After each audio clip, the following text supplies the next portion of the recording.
అందరికీ శుభోదయం అండి. జూపూడిలో వెలసిన 7 ప్రదక్షిణాల స్వామి శ్రీ భూ సమేత శ్రీ వెంకటేశ్వర స్వామి ఆలయంలో రామాయణ మహాభారత ఉపన్యాస సభలు జరుగుతున్నాయండి. ఈ మంగళవారం నుంచి శనివారం వరకు జరుగుతాయన్నమాట.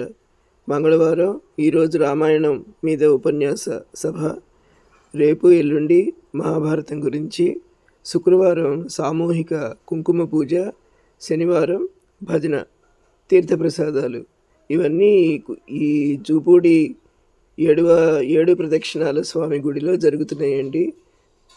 తప్పకుండా అందరూ ఇచ్చేసి స్వామివారి ఆశీర్వచనములు పొందండి. Thank you very much for watching my video. మీ అందరికీ నచ్చినట్లయితే please like and subscribe. Thank you. ఒక తండ్రి గజ దొంగ, అతనికి నలుగురు కుమారులు అయితే ఆ తండ్రి చనిపోయే సమయంలో ఒక మాట చెప్తాడు, మనది దొంగల వంశం, మనం దొంగతనం చేయడమే మన వృత్తి, కాబట్టి మీరు ఎక్కడైనా సరే పురాణాలు చెప్తుంటే వినకండి. ఆ సమయంలో చెవులలో దూది పెట్టుకొని వెళ్ళండి. ఆ ప్రాంతాలకు మీరు వెళ్లే సమయంలో వాళ్ళు మన వృత్తికి వ్యతిరేకమైన విషయాలు చెప్తారు పురాణాలలో, కాబట్టి మీరు పురాణాలు వినకండి అని చెప్తారు. ఆయన చనిపోతారు. వీళ్ళు దొంగతనం చేస్తూనే ఉంటారు. ఒక పెద్ద ధనవంతుడి ఇంటికి దొంగతనానికి వెళ్తారు.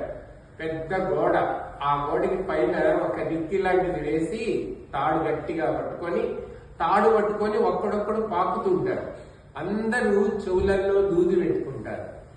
కానీ అందరూ పెట్టుకున్నారు. ఒకరి తర్వాత ఒకరు గోడ ఎక్కి దూకిపోతున్నారు. ముగ్గురు వెళ్ళిపోయారు. 4వ వాడు ఆ ఎక్కే సమయంలో పొరపాటున చెవులో ఉన్న దూది కింద పడిపోయింది. ఆ పక్కనే గుడిలో పంతులు గారు పురాణం చెప్తున్నారు.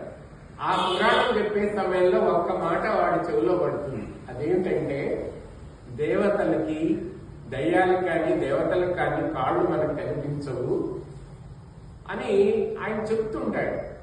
ఎక్కడైనా ప్రత్యక్షమైతే దేవుడికి కాళ్ళు కనపడవు, దయ్యాలకి కాళ్ళు కనపడవు అని చెప్తాడు. ఆ మాట వింటాడు. విన్న తర్వాత వాళ్ళు దొంగతనం జరిగిందని తెలియగానే రాజుగారికి ఈ ఊరి చివర ఉన్న వీళ్లే ఈ దొంగతనం చేస్తుంటారని, వాళ్ళ అసలు విషయం తెలుసుకుంటారని మంత్రి అమ్మవారి వేషంలో వస్తాడు.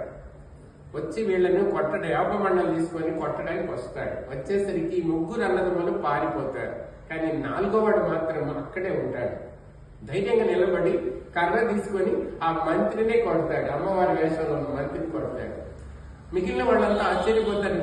ఏంటంటే, నేను ఆ రోజు గుళ్ళో పురాణం వినే సమయంలో పంతులు గారు చెప్పారు, దేవతలకి కాళ్ళు కనిపించవు, ఇతను మారు వేషంలో వచ్చిన మామూలు మనిషి, అందుకని నాకు తెలిసిపోయిందంటే అప్పుడు అందరూ అనుకుంటారు, మనం ఇక నుంచి పురాణాలు వినాలి, గుడికి గోపురాలకు వెళ్ళాలి, నాన్న చెప్పింది తప్పు అని పురాణాలు వింటూ వాళ్ళలో వాళ్ళు మార్పు తెచ్చుకొని మంచి వాళ్ళుగా మారిపోయారు. దొంగతనం కూడా మార్చేస్తారు. అందుకని విన్న ఒక్క విషయమైన సరే ఆచరణలో పెడితే మన జీవితం చాలా అద్భుతంగా ఉంటుంది. మరి రామాయణం రాముని చుట్టూ తిరిగిన కథ.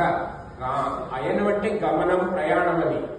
మరి రాముని చుట్టూ తిరిగిన కథ, మళ్ళీ సీత చుట్టూ తిరిగిన సీతాయనం అనొచ్చు కదా. అలా అనలేదు.